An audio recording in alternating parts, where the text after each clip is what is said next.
जिस घड़ी का इंतजार था वो आ चुकी है। मैं बात कर रहा हूं मतदान की। पहले चरण का मतदान शुरू होने वाला है कल सुबह 7 बजे से। करीब 102 सीट, करीब नहीं एग्जैक्टली 102 सीट्स पर मतदान होगा पहले चरण का, जो कि कुल लोकसभा सीट का लगभग 20% है। काफ़ी बड़ी मात्रा में संख्या में सीटों पर मतदान किया जाएगा। इसमें तमिलनाडु खास तौर से पूरा राज्य है, उसके अगल बगल की पुडुचेरी वगैरह, साथ ही पूरा नॉर्थ ईस्ट और उत्तर प्रदेश, मध्य प्रदेश, राजस्थान की काफ़ी सीट्स इसमें कवर हो रही हैं। इसके अलावा अलग अलग राज्यों की कई सारी सीट्स हैं, लेकिन इनकी प्रमुखता है। जैसे राजस्थान लगभग आधा इसमें कवर हो जाएगा। यूपी के वेस्टर्न पार्ट में काफ़ी बड़ी संख्या में 8 सीटें वहाँ से आ रही हैं, जिसमें से काफ़ी महत्वपूर्ण सीटें हैं वो उस बेल्ट की सीटें हैं जहाँ पे किसान आंदोलन वगैरह हुए थे। अब सवाल ये आ रहा है कि ये जो 102 सीट्स हैं जिनमें कल मतदान होने वाला है, पिछले बार का यानी 2019 का अगर नतीजा हम देखें तो इसमें से 45 सीट्स यूपीए के पास थी और 41 सीट एनडीए के पास थी और 16 अन्य दलों ने चुनी थी। तो इस लिहाज से ये बहुत ही महत्वपूर्ण हो जाता है दोनों साइड के लिए, यानी इंडिया अलायंस के लिए भी और एनडीए अलायंस के लिए भी, क्योंकि यहाँ पे दोनों का स्टेक है। एक को स्टेक अपना, मतलब दोनों को अपने अपने बढ़ाना ही है, लेकिन चूँकि एकदम नेक एंड नेक वाली फाइट है, यहाँ पे आधी आधी सीटें लगभग दिख रही दोनों की, तो दोनों की ये कोशिश होगी कि इन से सीट्स में या तो ग्राउंड बचाएं या बढ़ाएं। तो इस लिहाज से क्या माहौल चल रहा है, किस तरीके का रुख है, ज़मीन पे मतदाताओं के मूड क्या है, क्या इश्यूज़ हैं इसमें, इन सब पे आज हम चर्चा करेंगे। क्योंकि पहले चरण से एक तरीके से मूड सेट हो जाता है, फिर आगे वाले चरणों में वो कैरी ऑन होता है। तो इसको समझने की कोशिश करें। कई सारे आपके मन में सवाल होंगे कि इन इलाकों में क्या चल रहा है, क्योंकि साउथ इसमें डोमिनेंटली आ गया है, तमिलनाडु, जहाँ पे पिछले 1-1.5-2 सालों में राजनीति बहुत गर्म रही है। उत्तर भारत, दक्षिण भारत, सनातन और पता नहीं क्या क्या चीज़ें चर्चा में रही हैं और उसका कितना असर होगा, क्योंकि भारतीय जनता पार्टी ने इस बार पूरे दम से वहाँ चुनाव लड़ा है और बहुत ज़्यादा उनके प्रदेश अध्यक्ष ने प्रयास किए हैं। लेकिन वो गढ़ है डीएमके का, जहाँ लगातार वो अल्टी पल्टी करके एआईडीएमके डीएमके सरकार बनाते रहे। तो कितना इनरोड कर पाएंगे ये, कितना नहीं कर पाएंगे, या चीज़ें एकदम बदल गई हैं, इन सब पर हम समझने की कोशिश करते हैं कि पहले चरण में कौन भारी पड़ रहा है, क्या माहौल चल रहा है। बातचीत करने के लिए हमारे साथ विद्वानों का पैनल है। वरिष्ठ पत्रकार सतीश के सिंह जी हमारे साथ हैं, साथ ही शेखर अय्यर जी हैं, खास फोकस तमिलनाडु पे सर से डलवाएंगे। सज्जन कुमार सिंह एक बहुत ही युवा है और अच्छी बात इनकी है कि सज्जन जी घूमते फिरते बहुत रहते हैं पूरे देश में, तो ग्राउंड रिपोर्ट देंगे। प्रेम कुमार जी और केपी सिंह मलिक जी हमारे साथ हैं। आप सबका सर बहुत बहुत स्वागत है इस चर्चा का मूड भांपने में, समझने में। सतीश जी, कैसा मूड बन रहा है पहले चरण का? 20% सीटें हैं इसमें। देखिए, ये आगाज हो रहा है। हाँ। अब ये जो दावा है 370 और 400, हाँ। और दूसरा ये अब दावा चल रहा है 150 या 180 का, तो ये कर्टन रेजर है कल का। आपने जैसा आंकड़े दिखाए हैं उसमें तो लगभग जो 102 सीटें हैं वो बराबरी का फाइट नजर आ रहा है, जो है आंकड़ों के हिसाब से। जो मुख्य बातें हैं, मैं समझता हूं कि तमिलनाडु में ये जो द्रविडियन पार्टी है, सामने मोदी और मोदी जी का सनातन है, ये लड़ाई है। हालांकि वहाँ ट्रायंगुलर कॉन्टेस्ट है और पता नहीं बीजेपी ने उसका लिंग्वा फ्रैंका दक्षिण भारत का, खासतौर से तमिलनाडु का खोज लिया है, कह नहीं सकते, लेकिन जोर तो बहुत लगाया गया है। दूसरी बात, अगर हम चलें तो जो Modi as a brand, Modi का जो एक गारंटी है, उसके सामने बाकियों का घोषणा पत्र है, न्याय पत्र भी है कांग्रेस का, उसकी भी टेस्टिंग है। और अगर सिलसिलेवार ढंग से अलग अलग जाएं तो जो उत्तर प्रदेश है, जो पश्चिमी भाग में चुनाव है, तो वहाँ जाट भी हैं, वहाँ राजपूताना कुछ संघर्ष भी अभी चल रहा है, और पश्चिमी इलाके में बराबर पहले ध्रुवीकरण का वोट होता रहा था। इस बार कैसा है कह नहीं सकते, एक बात ये। दूसरी बात कि पश्चिम बंगाल में जो INDIA जो फेलियर रही, वहां सीधा सीधा ममता बनाम मोदी है। लोग तो कहते हैं कि शायद पश्चिम बंगाल में जो 3-4 सीटें हैं, हो सकता है कि इस बार बीजेपी को ट्रैक्शन मिले। अब चलते हैं राजस्थान और महाराष्ट्र पे। नहीं सतीश बिहार जी, भी बचा हुआ। सतीश जी, अभी बिहार में भी आप सतीश समझिए जी, कि ये तेजस्वी ही अकेले लगता है लोहा ले रहे हैं। सतीश अभी जी। तक कोई कांग्रेसी बड़ा नेता। सतीश सर एक एक गुनाएंगे। अभी तो ये पहले थोड़ा साउथ वाली आप अभी जो विशेषज्ञ के पास जाएंगे, शेखर जी तो वहीं के। पहले आप बताओ, तमिलनाडु में क्या मोदी ब्रांड चलेगा? क्योंकि वहां की पॉलिटिक्स बहुत डिफरेंट है थोड़ी सी। हाँ, आप ही से बहुत डिफरेंट पॉलिटिक्स है वहां की। अच्छा, वो पूरा राज्य है, इसलिए थोड़ा सा ज्यादा बात करना है। और देखिए, मोदी जी ने जिस तरह का तमिल संगम किया, लुंगी पहना, वहां के चाइना वाले राष्ट्राध्यक्ष को भी बुलाया, लगातार जैसे लगता है उनके टारगेट पर रहा है। और एक सत्ता में पार्टी है DMK, तो हो सकता है कि कुछ उनका वहां पर प्रभाव रहे, ऐसा मुझे क्यों न क्यों व्यक्तिगत लगता है। कितना होगा मैं नहीं कह सकता। मैं सिर्फ ये नहीं कह सकता कि एक अन्नामलाई के वजह से सब कुछ वहां बदल जाएगा, ऐसा नहीं है। अगर मोदी फैक्टर है वहां, चला है वो कि जो कि थोड़ा चलने की हमको लगता है कि कोई संकेत भी हो सकते हैं, तो हो सकता है कि कुछ भारतीय जनता पार्टी को वहां से गेन हो। हमको नहीं लगता कि जो मोदी जी गुना भाग करके पूरा स्टैटिस्टिक्स के हिसाब से सब जगह लगते हैं, उनकी पूरी प्लानिंग रहती है उनकी टीम की, कि बिना इसी के चलते वो लगातार वहां तमिलनाडु जा रहे हो। कुछ ना कुछ उनके दिमाग में और कुछ ना कुछ उनके टारगेट पे होगा। कुछ ना कुछ उनके टारगेट पे होगा। 2014 में 18% के आसपास वोट है। अभी मुझे शेखर सर करेक्ट करेंगे, 18% के वोट थे, फिर 19 में गिर गया था तेजी से। तो जो लोग ये कहते हैं कि अच्छा वोट परसेंटेज आ गया, वो तो एक बार आ चुके हैं पहले भी। अभी 24 में देखते हैं कि वो सीट में बदलता कि नहीं बदलता, और number of percentage of vote कितना बढ़ता है। शेखर जी, क्या लगता है आपको, फर्स्ट फेज में पूरा तमिलनाडु कवर हो रहा है? तमिलनाडु में है कुछ बीजेपी के लिए संभावनाएं 2, 3, 4 सीट जीतने की? गेम पलट रहा है या देजा वू है? नीरज जी, कम से कम 5-6 सीट ऐसे हैं जहां पे प्रधानमंत्री जी के लगातार कैंपेन और अन्नामलाई जी जो तमिलनाडु बीजेपी के अध्यक्ष हैं, उनकी जो पदयात्रा, उसके बार बार वहां पे एक प्रकार से बीजेपी को एक फैक्टर बना दिया है। 5-6 सीटें ऐसे जहां पे अच्छे फाइट दे रहे हैं, और कोयम्बतूर सीट पे जहां अन्नामलाई स्वयं खड़े हुए हैं, वहां पे अच्छी फाइट हो रही। वहां पे त्रिकोणीय है, एक तरफ बीजेपी, एक तरफ DMK, एक तरफ AIDMK। और ऐसा भी कई कॉन्स्टिट्यूंसी में, क्योंकि बीजेपी का एक नया फैक्टर बन गया है, कई कॉन्स्टिट्यूंसी में ये बात भी आ रही है कि DMK और ADMK ने कुछ जॉइंट कुछ सीक्रेट प्लानिंग भी हुई है, जहां पे कि बीजेपी हार जाए, क्योंकि बीजेपी वो मानते हैं ये एक आउटसाइडर है, ये एक नया गेम प्ले चेंजर है।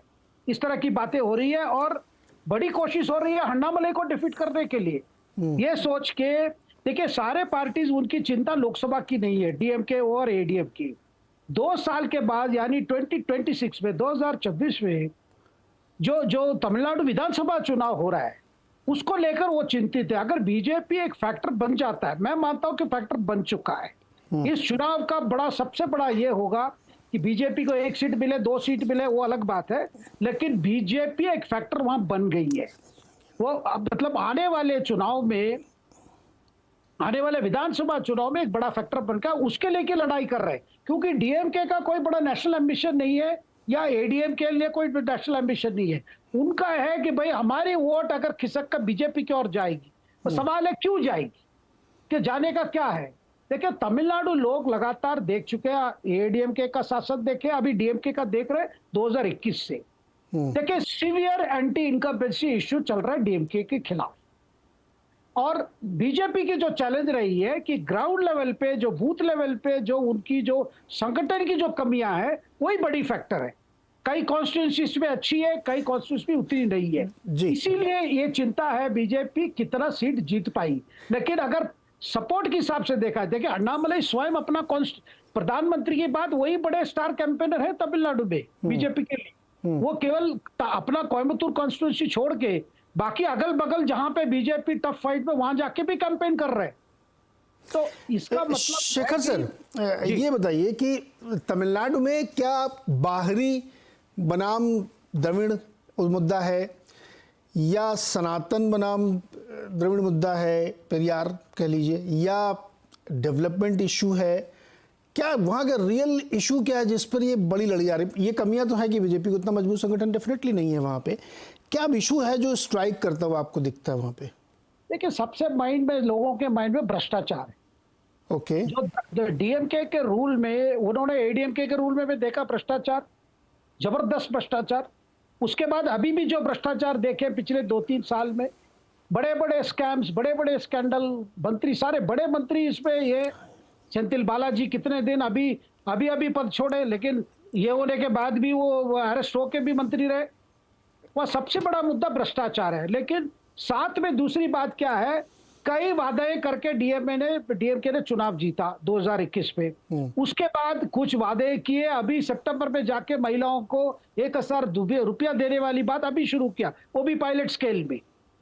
तो वहां पे यही है कि भाई वेलफेयर मेजर्स देते रहो, लेकिन साथ में लोग ये भी सोचने लगे इतना भ्रष्टाचार क्यों है, इसका विकल्प क्या है? क्योंकि उन्होंने एडीएमके भी देख लिया, ये भी देख लिया, और लगातार जो बातें सामने आ रही है, देखिए, एक तो परिवारवाद, डीएमके के अंदर करुणानिधि, उनके बाद उनके बेटे जो उदयनिधि स्टालिन, जिन्होंने ये सनातन का जो इश्यू छेड़ा, सनातन के खिलाफ इस तरह के बयान देकर जो कांग्रेस को नुकसान पहुंचाया उत्तर भारत में। लेकिन वहां पे सनातन आज इलेक्शन इश्यू नहीं है, लेकिन इश्यू यही है कि किस प्रकार की वहां पे करप्शन हुआ है। इसके लिए तमिलनाडु लोगों के सामने विकल्प क्या है? और बीजेपी की कोशिश यही है, और प्रधानमंत्री की कोशिश यही है कि आपने द्राविड़न का ये देख चुके हो, शासन देख चुके हो, अब बीजेपी को क्यों चांस दो, बीजेपी के लिए एक मौका दो, यही है स्लोगन। शेखर सर, एक सर, और मैंने तो कहीं ये पढ़ा सुना था, आप मुझे करेक्ट करिए, कि जो एक एआईडीएमके के मिस्टर सेल्वम है, पन्नीर सेल्वम, उनको तो भाजपा ही मदद कर रही कहीं से इनडायरेक्टली कि वो जीत जाएं। आप कह रहे हैं कि नहीं, एआईडीएमके डीएमके के साथ मिलकर बीजेपी के अगेंस्ट है, ऐसा भी कुछ है क्या किसी एक सीट पर? नहीं, वो तो एक सीट पे लड़ रहे हैं। हाँ, इस पे है। हाँ, ये लड़ रहे, रामनाथपुरम में लड़ रहे हैं ओपीएस। हाँ। वो भूतपूर्व मुख्यमंत्री है, वो उनका और झगड़ा था। ये जो एडीएमके का जो प्रमुख है अभी, ईपीएस, जो वो भी मुख्यमंत्री थे, एडपाडी पळनिसामी। एडपाडी ने पार्टी को पूरा कैप्चर कर लिया था, सिंबल भी ले चुका है, और इनको बाहर किनारा कर दिया। वो अलग से वो लड़ रहे हैं, इसमें इंडिपेंडेंट के रूप में लड़ रहे हैं बीजेपी के सपोर्ट में। उनके खिलाफ, क्योंकि उनका शॉर्ट फॉर्म है ओपीएस, उनके खिलाफ कम से कम 5-6 कैंडिडेट जिनका नाम भी ओपीएस है। अरे ये क्या मतलब, अच्छा मुझे जानकारी के लिए बताइए, जो पी है इसका मतलब हिंदी में क्या है? नहीं, मतलब उनका वो पी पन्नीरसेल्वम, वो तो फैमिली नाम है, लेकिन वो मतलब, नहीं, पनीर का मतलब क्या होता है? नहीं, पनीर का मतलब ये अपना यहाँ का पनीर नहीं है। नहीं, वो नहीं, वो इसलिए तो पूछ रहा हूँ, वो क्या होता है? हाँ, बहुत सारे नामों में है। नहीं, वो एक परफ्यूम होता है, पनीर वहां पे परफ्यूम है। ओके, परफ्यूम है पनीर का मतलब, वहां एक प्रकार के परफ्यूम है जो रोज वाटर बोलते हैं ना, रोज वाटर। हाँ, रोज एसेंस को वहां पनीर कहते हैं। ओके, क्योंकि बहुत सारे नाम में ये सुनाई पड़ता है, ओपीएस, ईपीएस, और कई जगह तो ये भी खबरें हैं कि कई सारे इस तरह के लोग लड़ रहे हैं। सतीश जी, अभी जरा इसको थ्रेड को जोड़ते हैं, इसमें जहाँ पे आप चर्चा आपने खत्म की थी वहीं पे लाते हैं इसको। कोर इशू है वहाँ पे भी कि भ्रष्टाचार, परिवारवाद, ब्रांड मोदी, इन सब के थ्रू एंड रोड बनाने की कोशिश कर रही है। तो अब तमिलनाडु से बिहार तक क्या ये थ्रेड है क्या? देखिए, लोकसभा का चुनाव है और नहीं, सतीश जी, अरे सज्जन जी, सतीश जी, हाँ सतीश जी, बोलिए सतीश जी। किससे बोल रहे हैं? आपको सज्जन जी से बात। नहीं, सतीश जी, मैंने वो सतीश जी बोला। मैं क्या कह रहा हूं, मैं ही तो बोल रहा था। हाँ। देखिए, जहां तक करप्शन और परिवार का सवाल है, हाँ। इसमें चूंकि सबका दामन साफ नहीं रहता है, तो बहुत ज्यादा मुद्दा नहीं बन पाता है। और तमिलनाडु में, और यहां तक कि मैं भाजपा के बारे में बिहार में भी कहता हूं कि उनका अपना बहुत ज्यादा संगठन मजबूत होगा, है, ऐसा मैं नहीं मानता। अब जैसे ओपीएस ईपीएस का जो अभी आप बात कह रहे थे, अगर वो दोनों मिलके रहते और भाजपा के साथ रहते तो मैं निश्चित रूप से कह दे सकता था कि तमिलनाडु तो डीएमके का उखड़ जाएगा। बिहार का जहां तक संदर्भ आपने कहा है तो यहां तो तेजस्वी वर्सेस मोदी चल रहा है और सामने एनडीए का गुलदस्ता है, सारे लोग हैं, लेकिन नीतीश जी जो है सभी गायब हैं। तो बात यह है कि अगर भारतीय जनता पार्टी बेहद मजबूत रहती तो एक यू टर्न लेके सब लोगों को साथ नहीं लेना पड़ता, जिसमें नीतीश जी भी शामिल हैं, सब शामिल हैं। ठीक है, बिहार में उनके 39 सीटें थी, लेकिन अभी के हिसाब से 39 रह पाएंगी। मैं अभी भी मानता हूं कि उनको एडवांटेज है मोदी जी के नाम पे, लेकिन एकदम से सुपड़ा साफ 39 वाला होगा ऐसा मेरा मानना नहीं है। इसलिए मैंने कहा कि जो परिवार वाला बात है, सबके पास तो परिवार ही है। भ्रष्टाचार अभी वो पुरानी चीजें बिहार में हो रही हैं, वहां जाति और बाकी चीजें ज्यादा चल रही है। उसका इक्वेशन अगर एनडीए के साथ ठीक है तो वो फिर ठीक ही करेंगे, लेकिन बहुत अच्छा एकदम 39 आ जाएगा ये मुझे नहीं लगता। क्या नीतीश जी का चार्म एकदम खत्म हो गया है क्या? देखिए, नीतीश जी का तो सुन रहे हैं कि अब उनको कहा गया अलग चलने के लिए, अलग कुछ बस उस निकाले थे, पता नहीं सांख्यिकी आंकड़े सब बिगड़ जा रहे हैं मन से उनके। और जिस प्रकार से उन्होंने पाले वाले भी बदले हैं तो उनका स्टॉक तो हम लोग पहले से कह रहे हैं कि थोड़ा नीचे है। भाजपा अपने दम पर पहले से करती तो ज्यादा बेहतर रहता, लेकिन इसका मतलब ये नहीं है, मैं नहीं कह सकता हूं कि एकदम से आरजेडी ने एकदम पूरा मैदान मार लिया है, सुपड़ा एकदम साफ कर दिया भाजपा का। ऐसा भी नहीं है, बिल्कुल ऐसा नहीं है, क्योंकि अभी तक मुझे बताइए ना कि INDIA का कोई एक चुनाव के बाद बिहार में कोई नेताओं की एक ज्वाइंट रैली हुई है क्या? और बीजेपी, मुझे जो बताया जा रहा है कि जो उम्मीदवारों का जो चयन है आरजेडी का, तो उतना शायद अब तक मजबूत नहीं है। जैसे कल चुनाव है नवादा में, जमुई में, फिर ये गया में और औरंगाबाद में, यहाँ पर कतई जो है एनडीए के कैंडिडेट को कमजोर बिल्कुल नहीं समझना चाहिए। ओके, एक और बड़ा इंपॉर्टेंट जगह है पश्चिमी उत्तर प्रदेश। मलिक साहब हैं वहां से। मलिक साहब, क्या चल रहा है पश्चिमी उत्तर प्रदेश में? देखिए नीरज जी, पश्चिम उत्तर प्रदेश की जो 8 सीटों पर चुनाव होने हैं उसमें सबसे महत्वपूर्ण सीट मुजफ्फरनगर है, जहां से केंद्रीय मंत्री संजीव बालियान चुनाव लड़ रहे हैं और वो 2 बार से वहां पे सांसद हैं और इस बार वो तीसरी बार अपनी किस्मत आजमा रहे हैं। इस बार थोड़ी प्रॉब्लम ये है कि पिछली बार जो है अजीत सिंह वहां से लड़ रहे थे, 3 पार्टियों का गठबंधन था, राष्ट्रीय लोकदल, समाजवादी पार्टी और बहुजन समाजवादी पार्टी। इस बार राष्ट्रीय लोकदल के जयंत चौधरी ने भारतीय जनता पार्टी से गठबंधन कर लिया है, लेकिन उसके बावजूद वो सीट फंसी हुई है, क्योंकि इसमें क्या है कि हरिंदर मलिक वहां के जो स्थानीय नेता हैं उनका भी अच्छा खासा वर्चस्व वहां पे है और संजीव बालियान के खिलाफ लगातार ठाकुरों ने मोर्चा खोल के रखा हुआ है पिछले 20 दिन से। 6 तारीख को प्रधानमंत्री मोदी की रैली सहारनपुर में हुई थी और उसके अगले ही दिन 7 तारीख को राजपूतों ने वहां पे एक बहुत बड़ी रैली करके ये जता दिया था कि हम संजीव बालियान का और आसपास की जो 3 सीटें हैं, मुजफ्फरनगर, बिजनौर और कैराना, उन पे भारतीय जनता पार्टी का विरोध करेंगे। और इसी प्रकार की एक मीटिंग परसों भी हुई है, बड़ी मीटिंग, और छोटी छोटी मीटिंगें भी लगातार हो रही हैं। तो एक तो ये सीट बहुत फंसी हुई लग रही है। पहली जो ये 8 सीटें हैं पश्चिम उत्तर प्रदेश की जिन पे कल मतदान है, इसमें से 2014 में 8 की 8 सीटें भारतीय जनता पार्टी ने जीती थी। 19 में इनमें से 3 सीटें भारतीय जनता पार्टी के पास थी, जिनमें से कैराना और मुजफ्फरनगर भी थी, और तीसरी सीट पीलीभीत की थी, वरुण गांधी वाली। तो इस बार तो तीनों ही सीटें एक हिसाब से फंसी हुई हैं भारतीय जनता पार्टी की। लेकिन भारतीय जनता पार्टी को अगर इन तीनों पे नुकसान होता है तो उनको दूसरी सीटों पे थोड़ा फायदा हो सकता है, मुझे ऐसा लग रहा है। जैसे नगीना की सीट है, नगीना पे ट्रायंगल बन गया है, वहां से सपा का भी है, मायावती का, बसपा का भी है, और वहां चंद्रशेखर आजाद जो रावण है वो चुनाव लड़ रहे हैं भारतीय जनता पार्टी के सामने, और वो पिछले कई महीनों से वहां पे माहौल बनाए हुए हैं। तो लोगों का कहना है कि भारतीय जनता पार्टी के वो टक्कर दे रहे हैं, लेकिन ट्रायंगल वहां बन रहा है, तो उससे लगता है कि कहीं ऐसा ना हो कि ट्रायंगल में भारतीय जनता पार्टी को फायदा मिल जाए और भारतीय जनता पार्टी वहां से जीत जाए। तो इस तरह से कुछ सीटों पे भारतीय जनता पार्टी को फायदा हो सकता है। जैसे मुरादाबाद पे अखिलेश यादव ने HT हसन का टिकट काट दिया है, तो वहां पे भारतीय जनता पार्टी की रुचि वीरा है, तो वहां पे मायावती ने एक मुस्लिम को टिकट दे दिया है, तो वहां पे वोटों का बंटवारा होकर भारतीय जनता जी पार्टी को मलिक साहब, लगता है। रुचि वीरा सपा के, मैं ये कह रहा हूँ कि जो छोटे छोटे ये विरोध प्रदर्शन मलिक हरेंद्र मलिक का आपने बताया, या कुछ छतरी लोग अपना ये सब कर रहे हैं, ये सब वर्केबल होता है क्या? पिछली बार विधानसभा के समय तो इतना बड़ा आंदोलन था, वो कुछ भी वर्क नहीं करा। ये पोस्टरिंग होती है क्या इलेक्शन से पहले कुछ थोड़ा सा काम हो जाए अपना? धीरज जी, ये जो आंदोलन हो रहा है या ये जो पंचायतें हो रही हैं, इसमें जो पर्दे के पीछे की चीजें हैं वो हमें दिखाई नहीं दे रही है, क्योंकि ये ठाकुरों का आंदोलन है।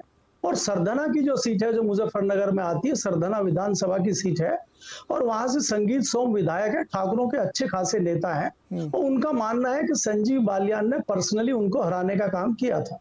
दूसरी जो मुजफ्फरनगर लोकसभा सीट से लगी हुई सीट है थाना वन विधानसभा की, जो कैराना में आती है, वहां से ठाकुर सुरेश राणा जो गन्ना मंत्री थे उत्तर प्रदेश में पिछली बार, वो भी चुनाव हारे थे, वो भी योगी के करीबी हैं, और संगीत सोम भी योगी के करीबी हैं। तो ये दोनों लोग चुनाव हारे थे, और कहीं ना कहीं ये लगता है कि इनको संजीव बालियान चुनाव हराने में महत्वपूर्ण भूमिका उन्होंने अदा की थी, उसका बदला लेने की ये चीज की गई। लेकिन मलिक साहब ये बताओ, क्या ये विधायक लोग जो अपना पर्सनल स्कोर सेटल कर रहे हैं विद इन पार्टी, या कर नहीं रहे, करने की कोशिश कर रहे हैं, ये कर पाते हैं क्या?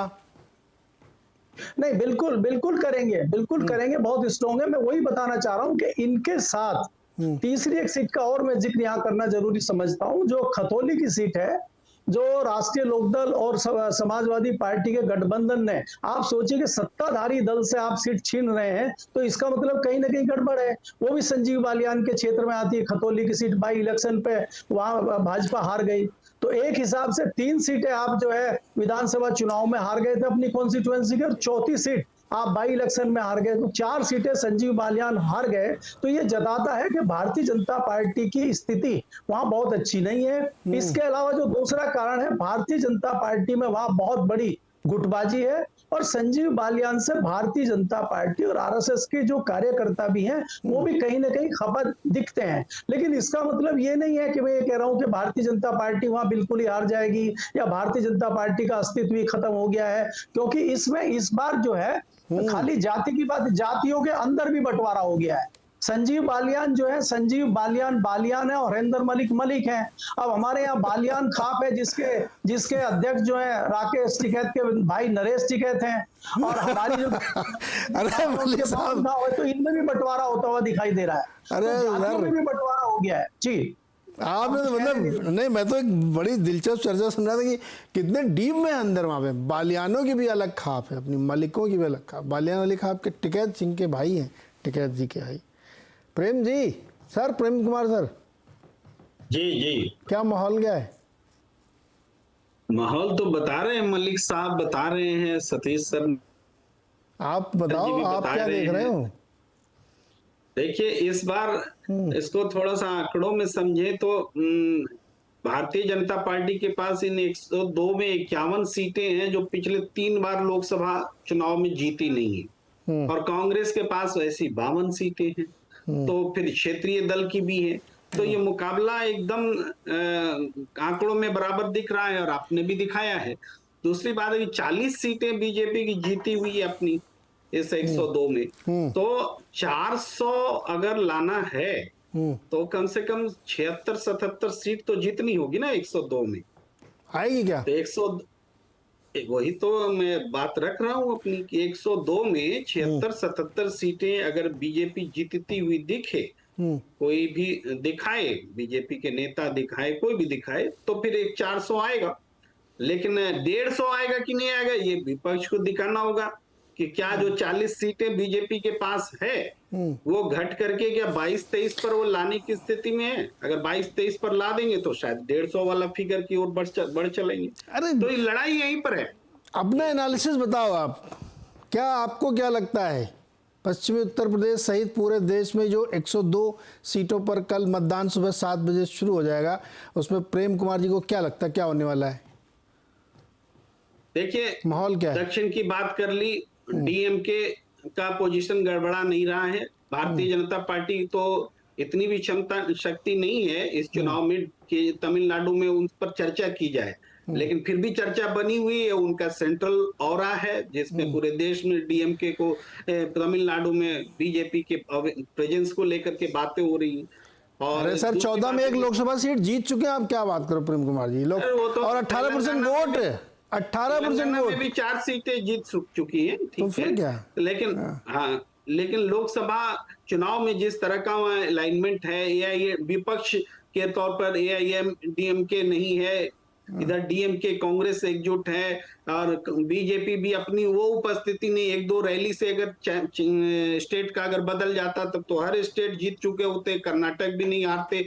ये चीजें मैं कहना चाहता हूँ। दूसरी तरफ आप आइए इधर नॉर्थ में, तो राजस्थान मुझे लगता है सबसे बड़ा स्विंग स्टेट साबित होने जा रहा है, जहां पर के बहुत ऐसी घटनाएं हैं जो भारतीय जनता पार्टी की स्थिति को कमजोर बनाती हैं। वो है, आपको देखिए, एक तो अपने ही तय बीजेपी ने वसुंधरा राजे का फिर भी पहले चरण में कोई इस्तेमाल नहीं के बराबर किया, इसका एक इम्पैक्ट है। दूसरा, राजपूतों का जो आंदोलन कर रहे हैं, जिसको नजरअंदाज कर रहे हैं, वो नजरअंदाज होता अगर बीजेपी के लोग उसमें उसको हवा नहीं दे रहे होते तो वो असर नहीं होता, तो वो इम्पैक्ट भी वहां दिख रहा है। तीसरा है कि जाट मजबूती से कांग्रेस के साथ खड़े हैं। फिर इस बार आपको गुर्जर भी खास करके जहां सचिन पायलट और अशोक गहलोत जिस तरीके से इस बार हैं, तो विधानसभा चुनाव से अलग माहौल है। और भारतीय जनता पार्टी की तरफ में देखें तो एक आध सीट जैसे चूरू वाली है, वहां बीजेपी अपनी ही उम्मीदवार, सांसद उम्मीदवार को टिकट नहीं देने के कारण दिक्कत में है। सीकर में लेफ्ट के साथ में समझौता हुआ है, तो वहां पर इंडिया गठबंधन स्ट्रांग है। इसी तरीके से आदिवासी संगठनों के साथ बीएपी के साथ में समझौता के कारण थोड़ी बदली हुई परिस्थिति है। तो कुल मिलाकर के सीकर हो, यहाँ तक कि बाड़मेर हो, चूरू हो, इस तरह से नागौर हो, 4-5 सीटें तो स्पष्ट रूप से दिखती हैं जो बीजेपी बचा नहीं पाएगी, ऐसा हमें लगता है। तो ये स्विंग स्टेट है जहां पर के नुकसान। तो प्रेम कुमार जी, फिर आप फिर राहुल गांधी वाली थ्योरी पे बिलीव कर रहे हैं, 150 वाली पे? 150 वाली तो फिर तो 40 से घट के 23 पर लाना होगा ना। अरे आप बिलीव कर रहे हो कि नहीं? क्योंकि आपने कहा तमिलनाडु में कुछ नहीं है। मैं दोनों में किसी में भी बिलीव नहीं कर रहा हूं। नहीं, अरे अभी आपने कहा कि राजस्थान में बहुत हालत खराब है, पश्चिमी उत्तर प्रदेश में हालत खराब है, तमिलनाडु में कुछ है ही नहीं। पश्चिमी उत्तर प्रदेश तो मेरे मुंह से निकला भी नहीं था अभी। तो आप ले जाके अभी तो मैं 150 वाली थ्योरी पे आपने इतनी ठाकुरों की नाराजगी गिना देवी। सज्जन कुमार सिंह जी सोच रहे हैं कि मुझे जवाब देना है, तो मैं मान लिया कि यूपी में, वेस्टर्न यूपी में भी वही हो रहा होगा। मान ले ये वाली बात। किधर हो आप? 370 की तरफ हो कि 150 की तरफ हो? नहीं, देखिए, अगर बात करनी है तो बदली हुई परिस्थिति इक्वेशन को देखेंगे तभी ये बात कर सकते हैं। अगर इक्वेशन ही नहीं देखेंगे तो फिर तो हवा में ही बात होगी। बताओ सर, क्या इक्वेशन बन रहा है? तो वो उस हिसाब से हमने राजस्थान का आपको दिखाने की कोशिश की कि परिस्थिति पहले से बदली हुई है। ये बीजेपी के लिए प्लस नहीं, निगेटिव पॉइंट्स हैं, ये मैंने बताया। और इधर आप देखिए, उत्तर प्रदेश में तो हम नहीं कह रहे कि कांग्रेस पूरा साफ कर देगी, जीत जाएगी, सुपड़ा साफ कर देगी बीजेपी का, ऐसा तो हम नहीं बोल रहे। उत्तर प्रदेश में 8 सीटों पर अभी पहले फेज में इलेक्शन है, और उसमें मलिक जी ने अच्छे से बताया कि मुजफ्फरनगर जैसी सीट फंसी हुई, वो बोल रहे हैं, थोड़ा बच के बोल रहे हैं। तो हो सकता है कि थोड़ा बच के बोलना भी चाहिए, तो लेकिन वो गई हुई सीटें हैं, वो उसको बचाना मुश्किल होगा। इसी तरीके से मुरादाबाद में बीजेपी सीट निकाल सकती है, सही बोल रहे हैं, क्योंकि वहां की परिस्थिति बदली है। आप कैराना देखिए, कैराना में मुश्किल है बीजेपी के लिए सीट निकालना। तो इस तरीके से जो पहले भी 8 में 3 सीटें ही बीजेपी के पास थी, लेकिन 3 में इस बार एक सीट भी जीत ले बीजेपी, तो हाँ, एक सीट भी जीत ले बीजेपी, तब वो उसका स्कोर माना जाएगा। और हो सकता है कि एक सीट उनसे छीन ले, जैसे मुरादाबाद जैसी सीटें छीन ले, तो वो 2-6 का स्कोर दिखता है हमें। तो अभी मैं कह रहा था तो आप मान लीजिए, बात तो वही आपने भी कह दी सज्जन जी। हाँ, तो तब तक तो मैंने कहा ही नहीं था, मुझे बोलना सर कुछ चीजें मैं प्रेडिक्ट भी कर सकता हूँ कि नहीं। देखिए, मैंने प्रेडिक्ट कर दिया था कि आप ऐसे ही बोलोगे।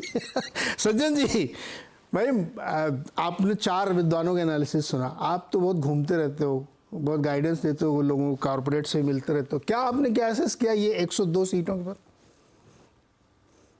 देखिए इसमें क्लियरली है, तो जैसा आपने शुरू किया तमिलनाडु को लेके, हमें नहीं लगता है कि बीजेपी भी वहां पे कोई बहुत जल्दी में है। जिस दिन उन्होंने एआईएडीएमके से अलायंस तोड़ा तो सीधी सी बात थी कि वो बिहार और उड़ीसा वाला वैशाखी बन के सेकेंड फिडल प्ले करने वाले रोल तमिलनाडु में नहीं अपनाना चाहते थे, और वहां उन्होंने स्टेट प्रेसिडेंट की बात सुनी। तो नैरेटिव में तमिलनाडु बहुत स्ट्रांग है और बीजेपी परसेप्शन वॉर में तमिलनाडु में स्ट्रांग है। एक आध सीट निकल जाए वो ठीक है, लेकिन हमें नहीं लगता है कि तमिलनाडु में बीजेपी कोई बहुत बड़ा इलेक्टोरल सरप्राइज करने वाली थी, ऐसा बीजेपी भी मानती। तो वो आप देख ले, हो सकता है बहुत जगह बीजेपी जो वोट डिवाइड करेगी एआईएडीएम का, वो एंटी इनकम्बेंसी जो डीएम के खिलाफ है उसमें डीएमके को फायदा भी हो जाए, क्योंकि एंटी डीएमके वोट डिवाइड हो रहा है। एक आध सीट बीजेपी की निकल सकती है, न मलाई किसी उसमें ये है। लेकिन बाकी अगर आप इधर आ जाए, पहला चरण बंगाल में है। मैं आपको बता रहा हूं, अभी बंगाल में सेंटिमेंट वाइज मेदिनीपुर, पूर्व मेदिनीपुर जो शुभेंद्र अधिकारी का एरिया है, उसमें 3 सीटें आती हैं, काफी, घाटाल और तमलुक। वो तीनों सीट बीजेपी सेंटिमेंट वाइज एज में है और वहां 3 से 4 सीट बढ़ने का चांस है। उड़ीसा में, उड़ीसा छोड़ देते हैं, उसके बाद आप आ जाइए उत्तर प्रदेश ना। यहाँ पे मेरे सोच, क्योंकि मेरी पिछले 2012 के चुनाव से सिस्टमेटिकली लोकसभा विधानसभा यूपी का देखने के बाद हमें क्या लग रहा है कि देखिए, लोकसभा चुनाव में ना विधानसभा वाली नुआंस में नहीं जाना चाहिए। उसमें बहुत कास्ट कम्युनिटी इक्वेशंस चलता है, ये नाराज है, वो नाराज है, स्थानीय मुद्दों की प्रधानता होती है। मोटा मोटी देखिए 2019 के तुलना में फर्क क्या है। 2019 के तुलना में 10 से 13% दलित वोट जाटव चमार का जो मायावती महागठबंधन के खाते में 19 में लाई थी, इस बार नहीं जा रहा है। वो अभी भी कैप्टिव वोट बैंक है, उसका बड़ा हिस्सा चाहे चंद्रशेखर आजाद हो कोई हो, वो बसपा के साथ है। तो बीजेपी और एनडीए को वो एडवांटेज है। दूसरा, जो पश्चिमी उत्तर प्रदेश में पिछली बार जब अजीत सिंह, और मुझे संयोग से 2019 में उनका साक्षात्कार करने का मौका भी मिला था, बड़े स्पिरिटेड और गांव-गांव में उन्होंने पिछले 1 साल की मेहनत पे एक माहौल बनाया था, और बावजूद उसके आप देखिए उपचुनाव में हारने के बाद भी कैराना हो, मुजफ्फरनगर हो, बीजेपी जीती थी। तो इस बार मुझे नहीं लगता है कि आपका जाटव वोट नहीं है, चमार वोट नहीं है, जाटों में उस तरीके का जो आरएलडी है वो आ गया है। तो एंकर जब आपके इधर हैं तो कम्युनिटी किस इमोशनल पिच पे बीजेपी के अगेंस्ट जाएगी। रही बात Saharanpur seat, Nagina seat BJP पिछली बार हारी थी, राघव लखनपाल हारे थे। इस बार देख लीजिए जो सहारनपुर की सीट है उसमें अभी कांटे की टक्कर फिर से है, क्योंकि शहर की डेमोग्राफी थोड़ा सा सपा को सूट कर रही है, लेकिन गांवों में चले जाए तो दलित और मुस्लिम जो बसपा के साथ गए थे, इस बार जो है उनमें अलगाव हो रहा है। नगीना का भी वही हाल है। तो हमें नहीं लगता है कि लोकसभा में हमें बहुत ज्यादा ये नाराज, अरे नाराज तो ब्राह्मण सारे थे विकास दुबे के एनकाउंटर के बाद। जब विधानसभा में वो नाराजगी नहीं चली, वो तो बहुत बड़ी नाराजगी कि ठाकुरवाद चल रहा है। तो अभी ये ठाकुर महापंचायत हो गया, ये हो गया। देखिए 2019 में हर कैंडिडेट को गाली दे रहे थे बीजेपी के सपोर्टर अपने, लेकिन अंत में दे दिए वोट। तो इस बार ये नाराजगी थोड़ा सा बार्गेनिंग लेवरेज लेने के लिए होता है। अंत में हमें नहीं लग रहा है कि ये थ्रेशोल्ड को क्रॉस करने वाला नाराजगी है। वही आप देख लें राजस्थान में जाट फैक्टर से, आप चूरू की बात कर लें, आप नागौर की बात कर लें, आप बाड़मेर की बात कर लें, विधानसभा में नहीं दिखा। साक्षी मलिक वाला इंसिडेंट था, किसान वाला इंसिडेंट था, विधानसभा में ज्यादा दिखना चाहिए था, नहीं दिखा। फिर लोकसभा में ऐसा क्या चमत्कार हो गया है? लोकसभा के इलेक्शन में मोटा मोटी देखा जाता है कि टेंजिबल इश्यूज जो डिस्टेंस पे, जो नेशनल इश्यूज हो, थोड़े दूर के हो, जहां पे टॉप लीडरशिप के बेसिस पे दिया जाता है। अरे सज्जन भाई, मुझे ये बताओ, ये ठाकुर वाला क्या मसला है? ये अचानक से 10-15 दिन पहले आगे ठाकुर बहुत गुस्सा है। पहले तो ये कहा जाता था कि यूपी में टी सीरीज ही चल रही है, मतलब ठाकुर सीरीज। अब कह रहे नहीं, ठाकुर बहुत गुस्से में है। ये क्या हुआ, क्या है, क्यों गुस्से में भाई? देखिए एक तो सबसे बड़ी बात तो ये हो गई कि ठाकुरों को गुस्से का 2-3 ऑप्टिक्स है। एक ऑप्टिक्स तो ये हो गया कि कुछ ठाकुर लीडर जैसे वीके सिंह का गाजियाबाद से टिकट कटना, उसी तरीके से ब्रिजभूषण शरण सिंह जैसों को ना देना, और उसके बाद पश्चिमी उत्तर प्रदेश में थोड़ा जाट वर्सेस ठाकुर या जाट वर्सेस एंटी जाट जो भी नैरेटिव होता है उसमें बयानबाजी वगैरह हो गई। तो सोशल मीडिया में ये पैन इंडियन आइडेंटिटी बना के ठाकुर भी लेते हैं, लेकिन वो ग्राउंड पे देखिए लोग रात, चरण सिंह के जमाने से मलिक सर हैं वो बताएंगे, जाट कम्युनिटी के बारे में कहा जाता था पश्चिमी उत्तर प्रदेश मेरठ मुजफ्फरनगर रीजन में कि रात भर गाली देते थे, अरे क्या, और सुबह जाके वोट कर देते। तो चुनाव के पहले चुनाव बोरिंग ना लगे, थोड़ा इंटरेस्टिंग हो, तो ये सब ऑप्टिक्स है। विधानसभा में बहुत ज्यादा ये सब असर कर सकता है, पंचायत चुनाव में और ज्यादा असर करता है। लोकसभा चुनाव में ये कि हमें जितना टिकट मिलना चाहिए था नहीं मिला, उसमें किसी ने बयानबाजी कर दी, मोदी फैक्टर के आगे ये नुआंसेस नहीं चलते हैं। जी। रही जी रुको ना, मेरे सतीश जी के पास जाना। सतीश जी, इसमें आपका भी मेरे को 2 शब्द चाहिए। ये ठाकुर लोग क्यों नाराज है? पहले कहा जाता था कि यूपी में ब्राह्मणों की उपेक्षा कर दी भाजपा ने, पूछते नहीं, उनको टिकट भी नहीं देते, कुछ नहीं करते, जो जिनकी पहली पार्टी, आरोप लगता था। अब वैसा नहीं है। अभी थोड़े दिन तक पहले था कि सब ठाकुरों की पार्टी, योगी जी ठाकुरवादी हैं, ये आरोप लगाते थे। आज एकदम से 1 हफ्ते के अंदर पलट जाने वो ठाकुरों की उपेक्षा, और ये क्या है चक्कर? देखिए, आप ईमानदारी से पूछिएगा तो मुझे कुछ ज़्यादा मालूम नहीं है, लेकिन अगर ठाकुर नाराज हैं भारतीय जनता पार्टी से, अगर तो इसका प्रभाव पड़ेगा, मैं इतना कहना चाहता हूँ। है कि नहीं ये बताओ आप और पहले। क्यों है, कहाँ है, कुछ तो जी मुझे पता नहीं है। मैं कह तो रहा हूं कि इसका तिलिस्म क्या है मैं नहीं जानता हूं। देखिए, मोटी बात एक मैं कह दूं, आपने 2 शब्द कहे थे, दूसरा शब्द ये है, इस बार का चुनाव जो ब्रांड मोदी या मोदी की गारंटी, एक तरफ मोदी मोदी मोदी है, और दूसरी तरफ जो अभी सज्जन भाई कह रहे थे कि मोदी के आगे नहीं कुछ चलता, लेकिन एक दूसरा पक्ष जो है वो ये है कि जैसे आटा खर्ची, घर का आटा, घर के रोजगार, घर की महंगाई, ये दोनों के बीच में एक संघर्ष मुझे अब दिखाई पड़ता है। अब उसमें जो है बहुत सारी जातियां, बहुत सारे धर्म और ऐसी चीजें भी टूटने के वाकई इतिहास में हैं। लेकिन इतना जरूर है कि हम ये कह दें कि भाई आटा खर्ची के आगे मोदी फैक्टर एकदम खत्म हो गया, वो भी बात नहीं है, क्योंकि हिंदुत्व का मुद्दा है। अभी थोड़ा पश्चिमी उत्तर प्रदेश में आप अभी बात कर रहे थे, वो ध्रुवीकरण के आधार पर वोट पहले होता रहा है, हो सकता है वो सुसुप्त हो, हिंदू मुस्लिम का एक डिवाइड रहता है। और उस लिहाज से कि मोदी के नाम पे वोट नहीं है, ये तो मैं नहीं मानता जी। लेकिन अगर दूसरी पार्टियां अगर उसको किस ढंग से बुनाती हैं, इस पर निर्भर करता है। बड़ी इंटरेस्टिंग बात आपने कही सर। किसी के शायद घोषणा पत्र, संकल्प पत्र या न्याय पत्र, किसी एक में लिखा हुआ है आटा और डाटा ये उन्होंने वादा किया है, और एक्चुअली नहीं, मैंने नहीं देखा भैया, ये वाला बात मत कहिए, उस तरफ देख के मैंने नहीं बोला। अरे नहीं, मैं आपको नहीं कह रहा हूं, मैंने पढ़ा है भाई, आटा और डाटा। देखिए, ये एक्चुअली कल्ट, सिंबॉलिक वर्ड बन गया है ये। आटा एक अपने आप में परिभाषित वर्ग है, जो लाभार्थी वर्ग को आप इसमें जोड़ दीजिए, और डाटा जो एस्पिरेशनल युवा है, दोनों एक साथ कैटर हो रहे हैं।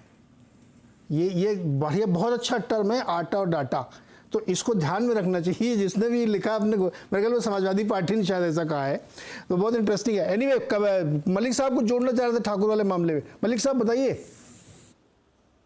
ये जो आप डाटा और आटा की बात कर रहे हैं, समाजवादी पार्टी के मैनिफेस्टो में है। वही तो लिखा है। दूसरी बात मैं ये कह रहा था कि ये जो ठाकुर वाला मामला है, इसको भारतीय जनता पार्टी मेरे विचार से उसी तरह हल्के में ले रही है जैसे किसान आंदोलन को दिल्ली में लिया था, और बाद में 13 महीने बाद मोदी जी को माफी मांग के उनको भगाना पड़ा था। तो वो पहले ही महीने मंगा लेते, 15 दिन में ही कर लेते। तो ये मामला बहुत आगे बढ़ चुका है और इसको हल्के में ना लिया जाए, क्योंकि अब ये खाली उत्तर प्रदेश में नहीं रहा। जो राजस्थान की बात प्रेम कुमार जी कर रहे हैं, राजस्थान में भी इसका असर है और गुजरात में भी इसका असर है। एनीवे, मैं दूसरी बात ये कहता हूं कि पश्चिमी उत्तर प्रदेश में हजारों की संख्या में ठाकुरों की पंचायत हो रही है और प्रशासन हाथ पे हाथ रख के बैठा हुआ है, जहां धारा 144 लगी हुई है। तो इसके पीछे भी कुछ राज है, इसके पीछे भी कई लोग देख रहे हैं, क्योंकि ठाकुर योगी हैं, ये मानते हैं हम कि भाई योगी जी ठाकुर हैं, और कई लोग अच्छे पदों पे ठाकुर हैं, कई नेता ठाकुर हैं, राजनाथ जी देश के रक्षा मंत्री भी ठाकुर हैं, फिर ठाकुर क्यों इतना चिल्ला रहे हैं? तो ये कहीं ना कहीं पर्दे के पीछे दिल्ली और लखनऊ की लड़ाई के हिसाब से भी इसको देखा जा रहा है। इसके अलावा मुजफ्फरनगर पे जिस प्रकार ने सज्जन जी ने बताया, मैं उनकी बात से इत्तेफाक नहीं रखता। अजीत सिंह के टाइम पे मायावती का, अखिलेश का और अजीत सिंह का गठबंधन था। मायावती जी को जहां उनका हाथी था वहां उन्होंने समाजवादी पार्टी और आरएलडी का वोट ले लिया, लेकिन बाकी जगह पे हाथी को, जहां हाथी नहीं था वहां दलित लोग भारतीय जनता पार्टी पे चले गए थे। इस बार मुजफ्फरनगर पे हाथी है और वो हाथी भारतीय जनता पार्टी के वोट को काटेगा, इसलिए भारतीय जनता पार्टी कई जगह भारतीय जनता पार्टी को हाथी से नुकसान होगा। मैं ये कहना चाह रहा था। इंटरेस्टिंग। मुझे एक छोटा सा ब्रेक लेना, इसके बाद मैं दूसरे विषय पे आऊंगा शेखर सर के पास। मैंने देखा कि चुनाव से पहले ऐसे कई बार मुद्दे फैब्रिकेट किए जाते हैं। मैं बहुत सोच समझ के बोल रहा हूँ, फैब्रिकेट किए जाते हैं। ब्राह्मण नाराज है, विकास दुबे मर गया, अरे उस गुंडा मवाली के पीछे कौन सा ब्राह्मण खड़ा था, बहुत बढ़िया नेट किया गया। हालांकि उसके जो उसके सूत्रधार थे वो आजकल भाजपा में ही है, चुनाव भी लड़ रहे हैं वहाँ से।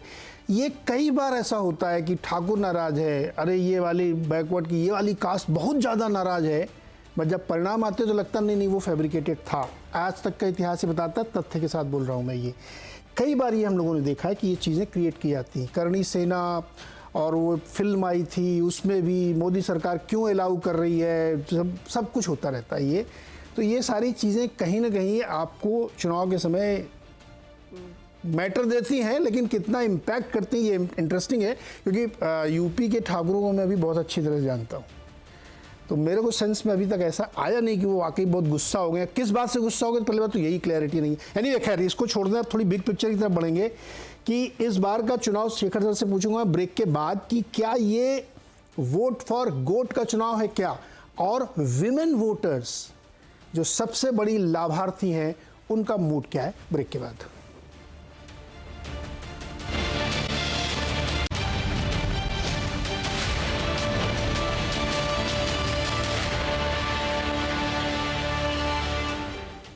स्वागत एक बार फिर से। 2024 के महासंग्राम का पहला पड़ाव कल से सुबह शुरू हो जाएगा और पहले चरण का मतदान है 102 सीटों पर है, जिसमें साउथ में और पूरे देश में स्प्रेड है, लेकिन तमिलनाडु पूरा शामिल है। शेखर साहब, मैंने आपसे वो ब्रेक में जाने से पहले ये पूछा था कि क्या ये चुनाव एक तरीके से आर पार वाला है, जिसको मैं कह रहा था वोट फॉर गोट है। दूसरा ये कि महिला वोटरों का मूड रुझान कुछ आप भाप में क्या, किस तरह सोच रही, बोलो लाभार्थी बहुत बड़ी है वो। बिल्कुल नीरज जी, महिला वोटर इस बार एक अपने आप में एक बड़ा भूमिका निभाने वाले हैं, पहले भी निभा चुके हैं। आपने देखा होगा लगातार प्रधानमंत्री ने जब 4 जात की बात की, उन्होंने महिलाओं को एक अलग जात के रूप में बताया था। और एक आज महिलाओं को ये देखा जाता है कि अगर आप देखेंगे दोनों आप संकल्प पत्र या मैनिफेस्टो दोनों पार्टियों को ले लीजिए, कांग्रेस का ले लीजिए, बाकी ले लीजिए, क्यों तृणमूल का भी ले लीजिए, बार बार महिलाओं की जो भूमिका को लेकर, महिलाओं के लिए स्पेशल पैकेज को लेकर, जैसे कांग्रेस ने एक महालक्ष्मी की एक स्कीम की बात की है, और यहाँ भी बीजेपी मैनिफेस्टो भी कई बातें कही गई कैसे महिलाओं को और एम्पावर करने की क्या क्या किया जाएगा, जैसे ड्रोन दीदी की बात हुई है। तो महिला वोटर अपने आप में ये है, और जितने बेनिफिट मिले हैं, जनधन योजना भी आप देखिए ज़्यादातर बेनिफिट महिलाओं को मिला है खाता खोलने की वजह से, और मकान पीएम आवास योजना 4 करोड़ मकान में कई मकान तो महिलाओं के नाम पर ही दिया गया है। और बाकी जो गैस सिलेंडर ले लीजिए या जल जीवन मिशन ले लीजिए, पीने पानी पहुंचाने का पाइप का काम, ऐसे लाभार्थी जो फैक्टर हमने पहली बार 2014 के बाद 19 चुनाव में सुना। तो वो लाभार्थी एक ऐसा एक वोटर बेस है जिस बेस में मुझे लगता है कि अभी अब काफी जात के लेकर बात कर रहे थे, वो एक वर्ग बन गया है जहां महिला अपना सोच रखते हैं। उस सोच में मुझे लगता है जिस तरह पीएम को भी हर रैली में हर क्षेत्र में जिस तरह रिसेप्शन मिली है, राजस्थान खास करके, तो मुझे लगता है वो भी एक बड़ा फैक्टर है। इसीलिए हम ये नहीं कह सकते कि सारे चीजें जात आधार पर ये हो जाता है, क्योंकि जब महिला की बात होती है ना, वो कैंडिडेट हो या वोटर हो, वहाँ जात का फैक्टर उतना काम नहीं करता। नीरज जी। ओके, प्रेम कुमार जी, महिला वोटरों का मूड बताइए। निश्चित रूप से महिलाओं पर फोकस रहा है, और हर पार्टी ने, चूंकि एक फर्क क्या आया है ना कि महिलाएं अब वोट ज्यादा करने लगी, प्रतिशत रूप में तो तकरीबन बराबर, लेकिन वोटिंग महिलाओं का ज्यादा होने लगा। तो इसके बाद से वो महिलाओं की अपेक्षा भी बढ़ी, और उनको शामिल करने से, उनको अट्रैक्ट करके राजनीति भी बढ़ी। तो बिहार में नीतीश कुमार जी का यही दावा रहता है कि उन्होंने महिलाओं को जोड़ा, साइकिल दिया वगैरह वगैरह। नरेंद्र मोदी जी का भी 3 तलाक के माध्यम से मुस्लिम वोटों तक पहुंचने का दावा है। इसी तरीके से महिलाएं तो निश्चित रूप से एक है, और इस बार बीजेपी ने ड्रोन दीदी कहा है, तो दूसरी पार्टियों ने भी महिलाओं को ध्यान में रख करके रणनीति बनाई है। लेकिन फिर भी महिलाएं राजनीतिक रूप से एक वोट बैंक के रूप में अभी बनी नहीं है। ये आरंभिक प्रक्रिया आप कह सकते हैं कि राजनीतिक वोटर बन गई हैं महिलाएं, ऐसा इस रूप में अब तक नहीं हुआ, लेकिन आने वाले समय में बनेगी, और भी ज्यादा डेडिकेशन के साथ में उनकी भागीदारी, उनको लीडरशिप में देना, ये सब होगा, लेकिन ये शुरुआत हो चुकी है। जी, आपके इंटरेक्शन में क्या आपको ये क्लियर कट डिवीज़न दिखता है? जैसे हम लोग बात करते हैं किसी से, आप सबने अनुभव किया होगा चुनाव के दौरान या अदरवाइज भी, तो कुछ लोग कन्फ्यूज़न में रहते हैं, इधर की बात भी करेंगे उधर की बात भी करेंगे, उनसे कम से कम 20 मिनट बात करो तो अब जाके वो व्यू बना पाते थे। एक्चुअली व्यू होता लेकिन वो बना नहीं पाते थे। लेकिन अब ऐसा लगता है कि लोग एकदम सेट माइंड से हैं, इधर या उधर, कन्फ्यूज़न कम है। ऐसा फील होता है आपको प्रेम कुमार जी? देखिए, अब परिवार में महिला अलग वोट करेंगी ये दिखने लगा है, पहले नहीं दिखता था। पहले जिधर पुरुष वोट कर रहा है उधर महिलाएं वोट करती, अब महिला अलग भी वोट करती है। तो ये बात अब दिखने का मतलब है कि राजनीतिक रूप से उनमें जागरूकता और अपनी पोजीशनिंग को ठीक करने की एक ललक और आई है, और पीछे चलने वाली भावना से वो थोड़ी अलग हुई है। लेकिन फिर भी इस बात को हम ये नहीं कह सकते कि रैशनलाइज तरीके से पूरे देश में ही ऐसा हो रहा है। ये क्षेत्रवार कहीं पर ज्यादा है, कहीं पर कम है, गांव देहात में भी फर्क है। गांव में महिलाएं अब तक कम से कम उस रूप में अलग डिसीजन नहीं ले पा रही हैं, तो ये लेकिन धीरे धीरे उस दिशा में बढ़ रहा है। तो हमें लगता है कि महिला सेंट्रिक पॉलिटिक्स जो है वो मोदी जी की चॉइस भी रही है। नरेंद्र मोदी जी ने वीमेन लेड डेवलपमेंट की भी बात की, हालांकि बात करना और उसको सही मायने में इम्प्लीमेंट करना, अगर सही मायने में इम्प्लीमेंट करते तो आज और बहुत कंफर्टेबल पोजीशन में होते। तो लेकिन इस दिशा में बढ़ना होगा, राजनीति को बढ़ना पड़ेगा। जी, आप तो बहुत घूमते फिरते रहते हैं, अलग अलग वर्ग की महिलाओं से आपकी मुलाकात होती होगी, क्या सोच है उन लोगों की?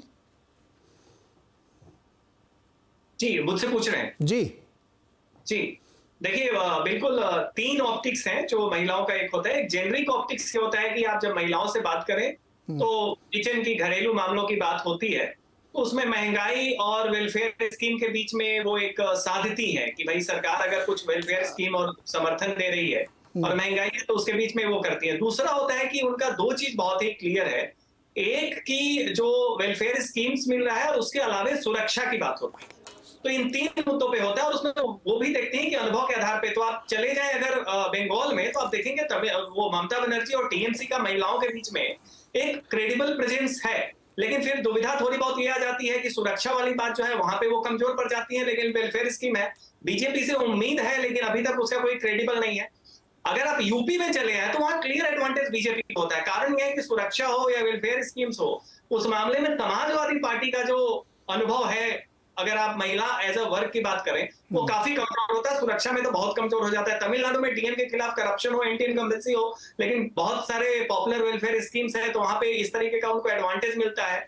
और गुजरात वगैरह में तो महिलाओं का क्लियरली ये चीज है कि वो 2 चीजों के ऑप्टिक्स में देखती हैं कि एक, जो सरकार से उन्हें समर्थन मिल रहा है, चाहे वो स्कीम्स हो या कुछ भी हो, और दूसरा सुरक्षा के मामले में। तो यहाँ पे आप देख लें, ज्यादातर बीजेपी को फायदा है, क्योंकि देखिए उसमें जो हाउस को एज अ यूनिट बनाया गया कि एक घर हो, टॉयलेट हो, उसमें गैस सिलेंडर हो, उसमें बिजली हो, उसके अलावा कुछ आर्थिक सहयोग हो, फिर मंथली हो। तो इस मामले में थोड़ा बहुत ऊपर नीचे है। कुछ रीजनल पार्टीज कंपीट कर ले जाती हैं। उड़ीसा में बीजेडी कंपीट करती है बीजेपी से बेहतर, टीएमसी बंगाल में बीजेपी से बेहतर कर जाती है संदेश खली के बावजूद। लेकिन बाकी जगह आप जैसे ही देखते हैं उसमें बीजेपी काफी आगे एक हेड स्टार्ट ले रखी है। और इसका सीधा सा कारण है कि 2 ऑप्टिक्स, वेलफेयर स्कीम्स और लॉ एंड ऑर्डर, इन 2 चीजों में बीजेपी का ट्रैक रिकॉर्ड अच्छा है। इसमें एक और बात मान लीजिए, ये तमाम जो हम लोग लिबरल या इस पॉइंट ऑफ व्यू से जो आर्गुमेंट देते हैं कि साहब ये पुलिस राज है, बहुत ही लिबरल रिजीम्स नहीं है, बहुत ज्यादा एनकाउंटर्स हो रहे हैं, आप गरीब और कमजोर महिलाओं में जाके देखें, इस तरह के लीडरशिप और इस तरह के एक्शन को अप्रिशिएट किया जाता है, क्योंकि उनके हिसाब से उनकी बेटियां, ये लोग जो है स्कूल जा सकती हैं, थोड़ा सुरक्षा का भाव है। तो बीजेपी को इन जनरल हेड स्टार्ट है। लेकिन कहीं कहीं रीजनल पार्टीज, बंगाल में, उड़ीसा में, तमिलनाडु में, आंध्रा में, जहां पे बीजेपी अभी भी चैलेंजर उस तरीके से नहीं है, वहां पे महिलाओं में रीजनल पार्टी को भी एडवांटेज है। सतीश सर, ये बड़ा इंटरेस्टिंग पॉइंट है। जैसे अभी सज्जन कह रहे थे कि एक घर के अंदर गैस है, बिजली है, पानी है, टॉयलेट है और वजीफ़ा है, पैसे हैं, सारी छुट्टियां हैं, अक्रॉस द क्लास ये सुविधाएं मिलती हैं। और ऐसी सुविधाएं बहुत सारे स्टेट गवर्नमेंट ने दी, मतलब इवन तेलंगाना वाली सरकार ने जो पहले वाली थी उसने तो बहुत सारी फ्रीबीज वगैरह बांट रखे थे। लेकिन सुरक्षा का जब मसला आता है तो फिर सब चीज़ें आदमी कहता नहीं भाई इसको थोड़ा पीछे रखो, पहले सेफ्टी है, घर बाड़ी लाड़ी सब कुछ है, लेकिन हम रहेंगे तब ना, जब हम ही नहीं है तो ये सब क्या करेंगे, किस काम का ये है। क्या बंगाल में आपको ऐसा सेंस मिल रहा है क्या, क्योंकि बहुत सारे एनालिस्ट कहते हैं बंगाल में विमेन वोटर जो है बहुत तेजी से चेंज हो रही है, क्या ऐसा है? देखिए, बंगाल जो है तुरूप का पत्ता भारतीय जनता पार्टी इस जिस तरह का टारगेट है उस तरह से लगता है कि उनका निशाना वहाँ है, लेकिन वहाँ पर एक प्रादेशिक मुख्यमंत्री ममता जी हैं, वो भी एक महिला है। तो पहली बात तो ये है, मैं 2-3 बातें फटाफट कहना चाहता हूँ, आप उसका इंटरप्रिटेशन भी करिएगा। इस बार का चुनाव का नतीजा पर 3 महिलाओं का बड़ा प्रभाव है, मायावती, ममता बनर्जी और प्रियंका गांधी वाड्रा। इसके अलग अलग आयाम है, इसको देखिएगा। जहाँ तक सुरक्षा की बात की है आपने, मैं निश्चित रूप से मानता हूँ कि उत्तर प्रदेश में भले ही उसका एक कम्युनल टिंज भी हो, लेकिन सुरक्षा की दृष्टि से महिलाओं या बहुत लोग महिलाओं मतलब जो है उसमें वो भारतीय जनता पार्टी योगी के समर्थक हैं। तीसरी बात। चौथी बात मैं इतना जरूर कहना चाहता हूं, इसको ध्यान रखिएगा, जहां तक धार्मिक हिंदू महिला है, वो हो सकता है कि वो भारतीय जनता पार्टी से अलाइंड हो, लेकिन जब आटा खर्ची की बात आती है, रोजगार की बात आती है, महंगाई की बात आती है, और उसमें जो इस बार जो है कांग्रेस ने एक डीबीटी दिया है, डायरेक्ट बेनिफिट ट्रांसफर जिसको हम कह सकते हैं, 1 लाख रुपया वाला, तो इसी के बीच में जो है संघर्ष है कि कौन कितना फायदा उठा लेता है। देखिए, एक जो पुरानी चीज होती है ना, वोटर भी बड़ा आजकल डिमांडिंग हो गया है, उसको लगता है जो पीछे मिल गया वो जो ठीक है जी, अब क्या है नया। तो हमको लगता है जो ट्रांजैक्शनल बात मैंने कांग्रेस वाली बोली थी आपके पिछले शो में, वो एक चीज है, और सिर्फ हम ये यूपी ना देखें, पूरे देश को देखना पड़ेगा ना। और एक अंतिम बात जो मैं कहना चाहता हूं, इस चीज को ध्यान कीजिए, नोट कीजिए, वो ये है कि इस बार दबे जुबान में आवाजें आ रही हैं आवाजें। किस टाइप? मैं कह रहा हूं आ रही हैं आवाजें, जो आवाजें भाई क्या होती हैं, आवाज आ रही है, मैं इसमें चुनाव के पूर्व संध्या पर यह बात नहीं बोलूंगा, लेकिन आवाजें आ रही हैं। जो आवाज एक तरफा थी आज से कुछ दिनों या 8-10 दिन पहले, तो कुछ ना कुछ मुझे तो आवाज सुनाई पड़ रही है। मैं सांकेतिक रूप में इतना ही कह सकता हूं। ओके, शेखर सर आप क्या सुन रहे हैं? देखिए, ऑपोजिशन के जो पहले लग रहा था कि जैसे अभी सतीश जी भी कह रहे थे कि सारा वोट इस बार सवाल यही है कि मोदी जी तीसरा टर्म एक गारंटीड टर्म है, क्योंकि उनकी गारंटी बड़ी स्ट्रांग है, यही बात थी। लेकिन पिछले 10 दिन में या 2 हफ्ते में आप कहिए, ऑपोजिशन की जो स्ट्रेटेजी है, उस जो माहौल पे एक संदेह पैदा करने की कोशिश काफी तरह से, मतलब काफी ये हुआ है, उस पर काफी पैगाम लिया गया है, और उसका असर यही है। ये जो बस की बात करते हैं, अंडर करंट की बात, ये शब्द यूज करते हैं, भाई ऐसा नहीं है, कई जगह पर ये है। और तीसरा जो फैक्टर, अभी ईवीएम पर सवाल उठाने का भी जो कोशिश कोर्ट में हुई है पिछले 2 दिन से, कि मतलब अभी से तैयारी हो रही है कि अगर मैंडेट पूरा, अगर जो हिसाब से ये सोच रहे उस हिसाब से नहीं आए, यानी बीजेपी की सीट ना घटे, तब ये बात और आगे बढ़ेगी। ये कह रहे कि भाई मैंडेट तो मिल गया लेकिन वो सही मैंडेट नहीं है, फिर रास्ता में उतरो। उसीलिए तो आज जो आप 2 दिन से जो देख रहे हैं सुप्रीम कोर्ट में ईवीएम को लेकर, वीवीपैट को लेकर, ये तैयारी है चुनाव के बाद के लिए। तो आप देख रहे हैं कि जब भाई मैंडेट, मतलब वो नहीं सोचेंगे भाई, कई जगह तो मैंडेट अलग प्रकार से था, लेकिन बड़ी कोशिश हो रही है। देखो, नैरेटिव को, पोस्ट इलेक्शन नैरेटिव कैसे ऑपोजिशन को लेना चाहिए। ऑपोजिशन के पार्टीज की बात नहीं कर रहा हूं, जो लोग टोटली अपोस्ट है प्रधानमंत्री मोदी की 3rd टर्म को लेकर, अपने आइडियोलॉजिकल कारण से। अरे ये जो सतीश जी, एक शब्द चाहिए आपसे, ईवीएम को इस बार लोग बख्शेंगे कि नहीं, बेचारी उसको फिर से निपटा देंगे? ये मैं कैसे बता दूं? देखिए, ईवीएम को सुनिए, ईवीएम मैं बस इतना कहना चाहता हूं, जो कंफ्यूजन फैला रहा उससे मतलब है नहीं मेरा। मेरा सिर्फ ये मतलब है कि मुझे पता होना चाहिए कि मैंने जहां वोट दिया है वो सही है, मुझे देखना चाहिए। मैं एज ए वोटर कहना चाहता हूँ। Okay. बस मैं ईवीएम को, कोई कहेगा कि बैलेट से चलो तो मैं तो इसका विरोधी हूँगा।